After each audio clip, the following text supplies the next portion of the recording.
Director general del Instituto de Seguridad Social de la Policía Nacional, el coronel Renato González Peña Herrera. En primera instancia, coronel, qué gusto enorme. Gracias por atendernos. ¿Qué tal está receptando nuestras señales? Alberto Quintana, buen día. Buenos días, Alberto. La verdad que estamos muy bien acá escuchándoles y viéndoles, y un saludo cordial a todos quienes también nos miran y nos aprecian por este medio de comunicación. Me acompaña el abogado Ramiro Cepeda, mi compañero acá en los micrófonos en estos momentos, y tal vez arrancar este diálogo, porque sigue siendo un verdadero embrollo, ¿no? El poder recuperar estos fondos se sitúan en 950 o en 900 millones de dólares de la afectación. Ya lo decíamos más temprano, ¿no? Son los dineros de la seguridad social, de los elementos de la Policía Nacional, los que están jubilados, los que están en activo, sus familias, las atenciones en salud, todos esos aspectos. Y justamente la noticia que ayer se daba a conocer ya pasada la tarde era esta orden de difusión roja internacional contra Jorge Cherres. ¿Qué significa esta disposición de una jueza, ¿no? De la jueza Daniela Norix? ¿Qué significa dentro de todo este proceso, coronel?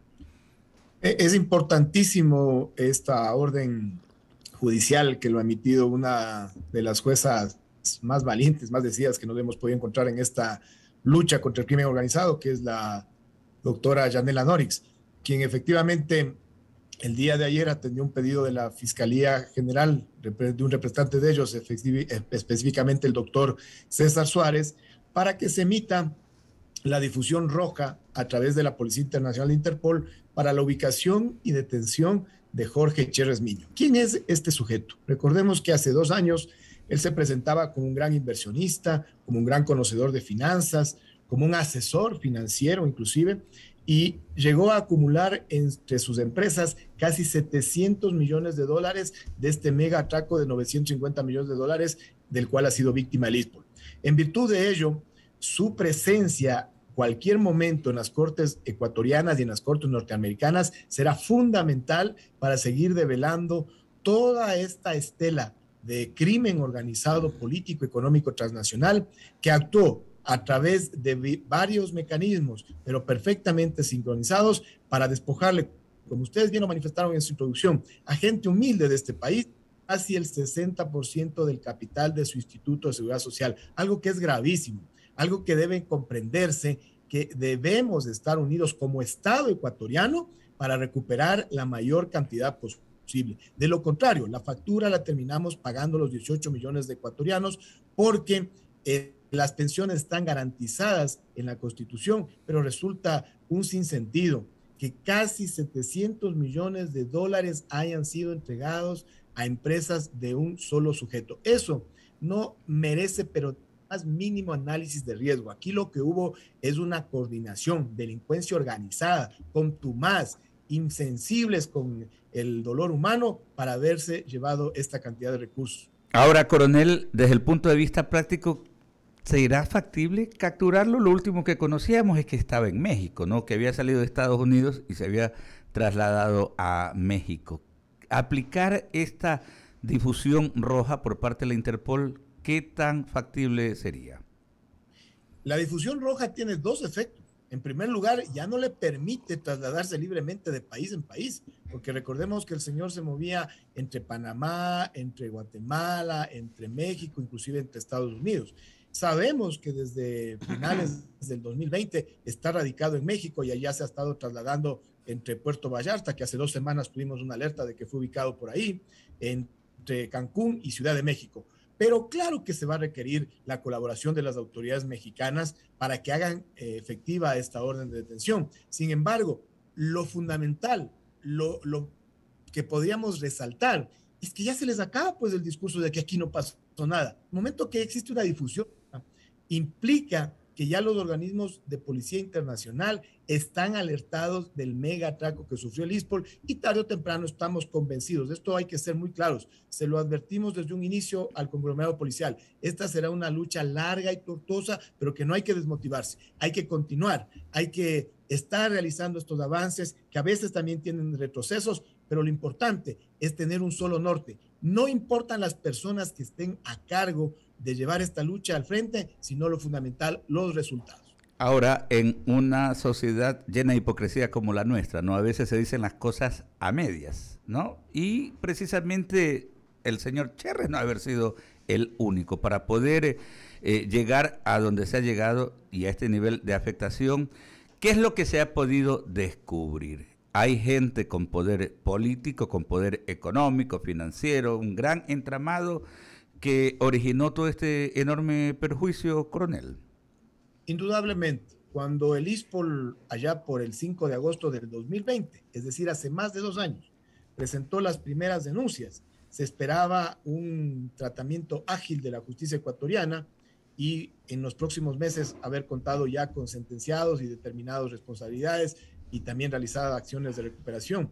Usted ve que 24 meses después no tenemos un solo sentenciado en el país y con casos muy puntuales como los que yo resalto, la actuación valiente, frontal y decidida de una joven jueza como la doctora Yanela Norix, nos ha permitido en primera instancia bloquear casi 240 millones de dólares en bonos de deuda interna que están indebidamente registrados en el Banco Central a nombre de Napscunco LLC, que es una filial del Citibank y que legalmente legítimamente nos pertenecen al ISPOL, y también el ir obteniendo estas órdenes internacionales de detención que van demostrando al universo en general que se está haciendo esta lucha a partir de nuestra jurisdicción, porque también causa envidia ver la agilidad, por ejemplo, de la justicia norteamericana, cuando ellos ya tienen a 2 autores confesos, Luis Álvarez Villamar y John Luzuriaga, de haber recibido cohechos precisamente de este sujeto Jorge Pérez para apoderarse de los recursos del ISPOL.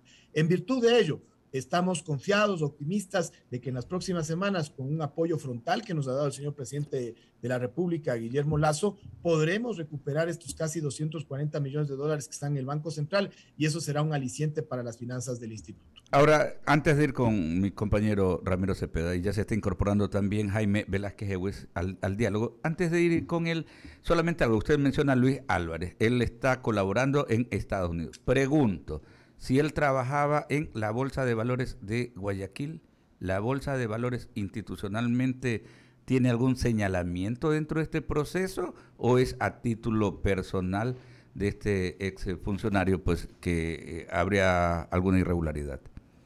Bueno, Luis Álvarez Villamar sobre todo era el gerente de operaciones del Depósito Centralizado de Compensación y Liquidación de Valores de Cevale y adicionalmente trabajaba en la Bolsa de Valores de Guayaquil, situación anómala que se repetía también con la señora Oriana Rumbea Tomás y también con el señor Rodolfo Cronfleaque. Como usted podrá ver en las actuaciones judiciales, estas instituciones están precisamente en esa teoría de presentarlos como responsabilidades personales. Sin embargo, nosotros no nos convencemos de eso, estamos claros que hubo aquí una perfecta sincronización de estos conglomerados institucionales. En su momento tendrán que responder. ¿Por qué le digo en su momento?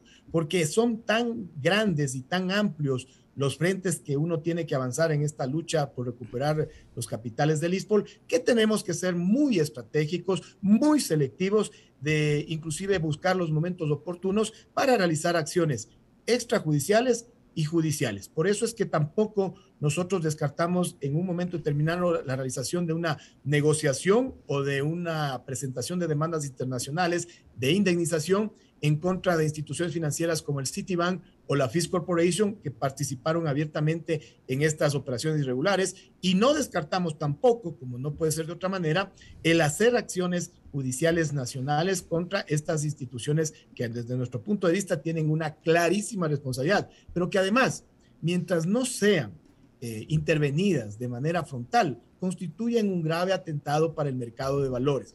Mire, nosotros acabamos de volver a invertir hace pocas semanas 38 millones de dólares en el sistema financiero y en el sistema de economía popular y solidaria.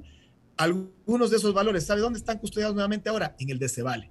¿Qué garantía, qué tranquilidad puedo tener yo con el DCVALE si por muchos años el DCVALE nos custodiaba 700 millones de dólares y luego el 30 de octubre del 2020 nos mandaron un oficio con el cual nos dijeron Aquí lo que ha pasado es un abuso de confianza de este sujeto Luis Álvarez y vayan nomás ustedes a ver en dónde ubican esa cantidad de dinero.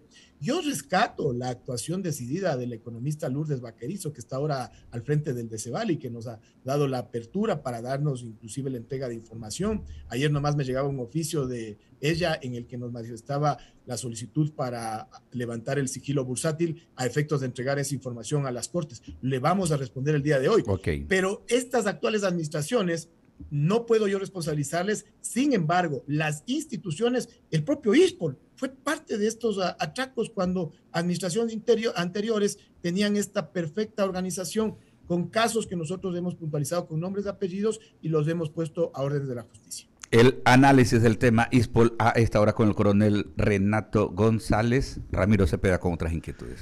Coronel, buenos días.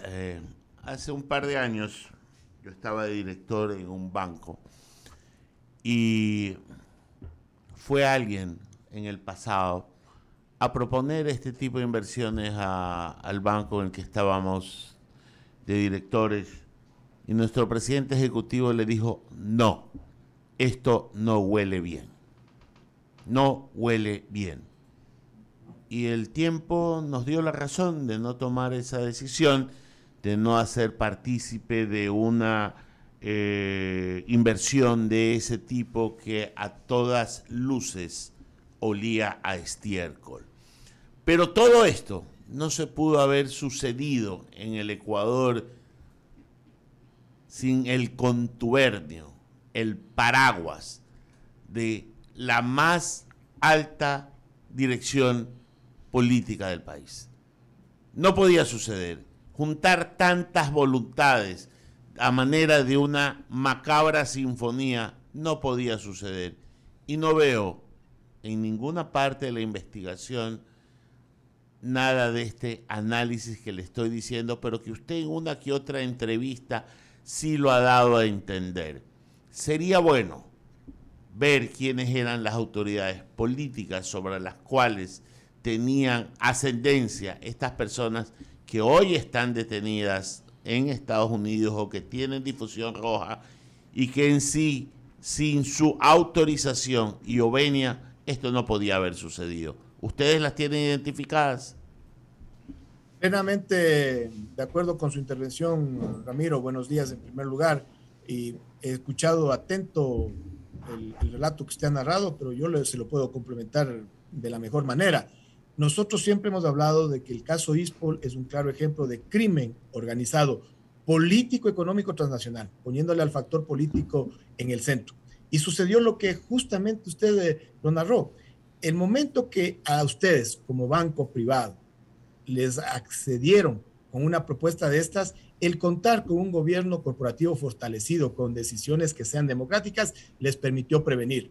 Lastimosamente eso en el ISPOL no sucedió. Aparte del señor Cherres, yo estoy seguro que capaz que la persona que les visitó a ustedes fue el señor Héctor San Andrés, que estuvo involucrado ya en los llamados pativideos cuando se compraron de una manera ilegítima los bonos 2002 y 2015. Bonos que, dicho sea de paso, luego han participado en una serie de transacciones irregulares. Por eso es que nosotros al señor Cherres no le consideramos el principal gestor de esto. Es un títere más de otros titereteros mucho más poderosos. Esto específicamente, como usted bien lo manifestó, no se podía dar sin el contubernio de la Bolsa de Valores de Guayaquil, que ya he nombrado a sus principales ejecutivos de esa época, sin el DECEVAL, que son los mismos personajes que estaban a una cuadra de distancia y que participaban de todo este festín económico financiero, que no solo le atracó al ISPOL. Lo que pasa es que el caso ISPOL se ha hecho público, pero ahí están las afectaciones a Seguro Sucre, a otros seguros, inclusive al Fondo de Cesantía del Magisterio, sino que lastimosamente esas instituciones yo no les veo en un afán como el que está involucrado el ISPOL. Pero súmele a ello esta complicidad directa de los organismos de control. Me refiero a la Superintendencia de Bancos, que tendrán en su momento que dar explicaciones del abogado Pedro Solines y también el economista Cristian Cruz. El Banco Central de Diego Martínez, que en su momento registró manualmente la transferencia de $327 millones del ISPOL a Nascunco, esta filial del Citibank, algo impresentable. El Ministerio de Economía y Finanzas del señor Patricio Rivera Llanes, cuya hermana viajó a Citibank, Nueva York, a dar el beneplácito para este mal llamado programa SWAP. Entonces, ¿qué ve usted ahí? El crimen organizado. Y le doy un dato más, pues. el ministro del Interior de la época, el doctor José Ricardo Serrano Salgado, que decía que no conocía al Jorge Cherres, luego resulta recibiendo transferencias, una persona muy cercana a él y que ahora inclusive se tiene información que conviven en Estados Unidos, la señora María Paula Christiansen, recibiendo cheques del señor Cherres. Pero además, el señor Cherres en enero del 2016, cuando la Superintendencia de Bancos solicita información por esta mal llamada Operación Swap, por la cual el ISPOL perdió 327 millones, hay un mensaje en Asistencia Penal Internacional entre Cherres y John Luzuriaga, donde le dice, mira, a la Superintendencia de Bancos mándale esto, esto y esto, y discúlpeme el término, ya cabréate porque yo tengo línea directa con el Ministerio del Interior. ¿Quién era el Ministro del Interior? El doctor Serrano, pues, esa es la realidad. Y a partir de ese informe que se mandó a la Superintendencia de Bancos, hizo mutis por el foro del organismo de control, al cual nosotros anualmente le pagamos $200,000 para que controle ¿qué? No controlaron nada. Aquí lo que hubo es un festín con clara complicidad de las autoridades de control de esa época. Y si le estoy hablando de Superintendencia de Bancos, del Ministerio de Economía y Finanzas, del Ministerio del Interior, de la Superintendencia de Compañías también de la época, de todos estos estamentos, usted me va a decir a mí que el señor que habitaba la calle García Moreno y Chile no estaba informado. Discúlpeme, aquí no se movía un alfiler sin que el economista Rafael Correa Delgado conozca lo que sucedía aquí. Coronel, pero usted en su narrativa se me está olvidando del mando policial, que son los que directamente tenían que aflojar el dinero, que podían haber tomado exactamente la misma decisión que en el banco privado, decir, esto no me huele bien y yo no voy a hacer esta inversión. Y sin embargo, el mando policial que manejaba los recursos de los policías, sí lo hizo. ¿Dónde está esa responsabilidad? Nosotros como institución, Ramiro, hemos sido los primeros, recuérdese usted, que cuando estalla este escándalo allá por agosto del 2020, gracias a la decisión de la entonces ministra de Gobierno, la doctora María Paula Romo, es la Policía Nacional la que en octubre de ese año inicia acciones administrativas en contra del exdirector general del ISPOL, el general David Proaño. Y la propia Policía Nacional es la que participó en los operativos de febrero del 2021, cuando se apresó a otro exdirector general, al general Enrique Espinosa de los Monteros. Es decir, lo más doloroso que hemos tenido que atravesar, Ramiro, es precisamente lo que usted narra. Mire, podía haber esta estela de crimen organizado externo al ISPOL, pero si hubiera existido aquí una sola persona que haga valer la doctrina, que haga valer la trascendencia, la tradición de la institución y ponga un freno, que salga inclusive a denunciar si estaba recibiendo presiones de este carácter político, aquí no pasaba nada. Lastimosamente, no tuvieron la fortaleza, no tuvieron la parte axiológica suficiente. Esos que vistieron nuestro mismo uniforme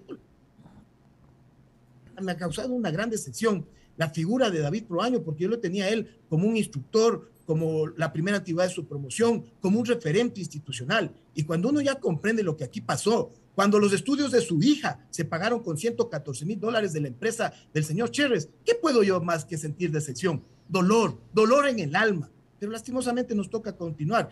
En virtud de eso, yo sí rescato la actitud que ha tenido la institución policial para transparentar, como siempre lo ha hecho, y desnudar estas actuaciones de esta organización interna que la integraba el director de riesgos, John Luzuriaga, el entonces secretario jurídico, que era el doctor Santiago Duarte, Rafael Núquez, que era el director económico financiero, en su momento Enrique Espinosa de los Monteros y David Proaño como directores, pero esos nombres los puso el ISPOL pues a conocimiento de la justicia ecuatoriana. Lo que falta es que la justicia en su momento se arme de valor, trascienda esta identificación de los niveles operativos y llegue a estos niveles políticos. Coronel, la institución policial es una institución vertical que se maneja ordenando y obedeciendo. Si alguien actuó de esa manera, no fue solo por el estímulo económico, sino por una orden directa, aunque la obediencia debida no va a este tipo de actos según la teoría militar y policial. Hubo una obediencia debida. ¿Tiene determinados quién dio la orden? Permítame explicarle al conglomerado los principios de la obediencia debida y la obediencia reflexiva. Que tiene límites. Voy a hacerlo más rápido. La obediencia debida en su momento fue utilizada inclusive hasta la Segunda Guerra Mundial, cuando los nazis se justificaban de haber cometido crímenes atroces en cumplimiento de órdenes. Por eso es que se pasó a la obediencia reflexiva, que además lo consagra nuestra Constitución. Revisen del artículo 158 al 163 y van a encontrarse que los superiores jerárquicos en Fuerzas Armadas y en Policía Nacional serán responsables de las órdenes que impartan, pero los subalternos serán responsables si cumplen órdenes ilegales e ilegítimas. Es más, en el país, ningún funcionario público, ni siquiera un civil, puede cumplir una orden ilegal. No es como a veces se dice, entrégueme la orden por escrito. Ramiro, yo le puedo dar por escrito que realice un asesinato contra Alberto. Es ilegal, pues, pero si usted la cumple no puede decirme, es que aquí está la orden por escrito. No, esa es obediencia debida, pero no aplica aquí. Aquí tenía que haberse aplicado la obediencia reflexiva, es decir, quienes en su momento cumplieron órdenes ilegales e ilegítimas son plenamente responsables como quienes las emitieron. Porque además, ahí viene también lo que yo le he dicho varias veces, axiológica. Si a usted le dan una orden ilegal, abiertamente ilegal, usted no está obligado a cumplirla. Más bien su obligación como funcionario público es denunciarla. Mi pregunta puntual fue, ¿determinaron quién la dio? Es que hay varios niveles, ¿no? De que en el caso de ISPOL usted no se encuentra con un solo frente. Pero por todos ejemplo, van hacia arriba, pues. Correcto, a eso voy. Por eso, en el caso de ISPOL, por ejemplo, la operación SWAP fue tratada en un consejo directivo que lo presidía en ese momento el entonces comandante general de la policía, y que por eso esa investigación por fuero de corte del entonces comandante general está radicado en la Fiscalía Provincial de Pichincha. Lo que sucede es que se van avanzando las investigaciones a un ritmo muy lento, se llegan a estos niveles que para nosotros son muy claros, pero no se ve esa decisión de trascender a estas otras esferas políticas que son de la más alta alcurnia, ¿no? Le paso a mi compañero Jaime Velázquez, que continúa con la entrevista, coronel. Gracias, Ramiro. Buenos días, coronel. La verdad es que escuchando, no solamente me nace una duda. Lo que se perdió, ¿se va a poder recuperar o realmente eso va a tener que pagar el pueblo ecuatoriano? Buenos días, Jaime. Hay que recuperar lo más posible. No se va a poder recuperar todo porque mucho de este dinero, como normalmente ocurre con el crimen organizado, ya se festinaron en fiestas, en viajes, en placeres, en spa para las amantes, en todo lo que nosotros normalmente ya hemos evidenciado a lo largo de todo este tiempo. Pero lo que se tiene que hacer es tratar de realizar los esfuerzos para recuperar lo más posible. En ese sentido, se ha recuperado 25 millones de dólares de este gran atraco de 950 millones. Estamos próximos, estoy muy optimista que con el apoyo del señor presidente Guillermo Lasso se logre recuperar casi los 240 millones de dólares que están en bonos de deuda interna en el Banco Central. Aparte de eso, hay 125 millones de dólares confiscados en la justicia norteamericana y 40 millones de dólares que unilateralmente tiene retenido el Citibank Nueva York y que están relacionados a esta operación swap. La Fish Corporation en su momento tenía 25 millones de dólares, que cuando estalla el escándalo le consulta al señor Chérez de dónde vienen esos recursos y él les responde que son del ISPOL, pero sin embargo semanas después le entregan al señor Chérez. Tendrán que responder en su momento. Cuando ya concluyamos el proceso de contratación de los abogados internacionales que estamos exigiendo tengan experiencia en el rastreo de capitales, estoy convencido que ubicaremos dónde están bonos de deuda externa ecuatoriana que le pertenecían al ISPOL y llegaremos, siendo optimista, a unos 500 a 600 millones de dólares. Me dirán ustedes, ¿y los otros 350 los damos por perdido? No, ahí viene el momento de o bien una negociación con la Fish Corporation y con Citibank o una demanda internacional de indemnización que nos permita recuperar la mayor cantidad posible de estos recursos, pero hay que ser claros. Esto es una lucha que llevará varios años, quizás 1 o 2 décadas. Pero esos fondos eran de los policías, ¿no? Es decir, se llevaron la plata de lo que habían aportado los policías en el ISPOL, ¿o no? Eso es lo más doloroso, porque es gente humilde que ha trabajado por 20, 25, 30 años, que han aportado el doble de lo que normalmente aporta un trabajador al IES. El IES recibe aportes cercanos al 11.45 de la forma personal y del aporte patronal al 9.15. En el ISPOL, el policía aporta el 23.10% de su sueldo y el Estado le aporta el 26%, pero con la esperanza, con la expectativa de cualquier ciudadano de tener en su vejez una pensión digna. Lastimosamente aquí fueron tan desalmados, son tan infames estas élites políticas, económicas y criminales del país que se llevaron casi el 60% del capital de este instituto. Pero digamos que está garantizada la plata de los policías porque el Estado tiene que poner lo que falte, ¿verdad? Pero esa fue parte del engaño, pues, Jaime. Cuando usted no le saca una mal llamada ley de fortalecimiento del régimen de seguridad social de la Policía Nacional en octubre del 2000, esta ley y le pone un artículo, que las pensiones tendrán una garantía mensual. Eso le está dorando la píldora, pues. Eso es demagógico. Eso funciona mientras haya recursos en el Estado. ¿Y qué pasa si mañana el país cae en un default o tiene graves repercusiones financieras por una baja del precio del petróleo? Yo te ofrezco y busca quien te dé, pues. Yo en el papel también les puedo decir que les garantizo desde hoy las pensiones de ustedes tres que están allá. Pero el momento en que yo no estoy en el IES administrando esos recursos, ¿cómo les garantizamos? Esa es parte de la enseñanza que nos deja este caso de crimen organizado. Le doy otro ejemplo. Mire, ayer acaba de sesionar el Consejo Directivo para reajustar nuevamente las tasas de interés para el segundo semestre del 2022. ¿Sabe qué es lo que sucedió? Las tasas de interés en el ISPOL tradicionalmente estaban en niveles más altos. Yo no sé si adecuados o no adecuados, pero así estaban hasta el año 2014. El primer semestre del 2015, justo cuando empiezan estas operaciones, bajan los intereses a los niveles más mínimos y los mantienen desde una forma antitécnica 7 años. Eso es una forma de muerte lenta para los recursos del ISPOL, pero además es una forma muy práctica de tener contento al conglomerado policial con créditos a valores de intereses bajos. Es decir, esto estaba plenamente planificado. ¿Qué cosa, coronel? Terrible, ¿no? Terrible. Seguiremos hablando, le seguiremos la pista a un tema social, ¿no? Que la verdad es que lacera a todos los ecuatorianos, no exclusivamente a quienes directamente están vinculados a la institución policial. Esto es parte, ¿no?, de aquella iniciativa de desinstitucionalizar este país. Agradecerle por el tiempo. El coronel Renato González es el director general del Instituto de Seguridad Social de la Policía Nacional. Que tenga buen día. Buen día, Ramiro, Alberto, Jaime y a todos quienes nos han escuchado y nos han visto. Un gran día para todos los ecuatorianos. Un abrazo. Muchísimas gracias. Son las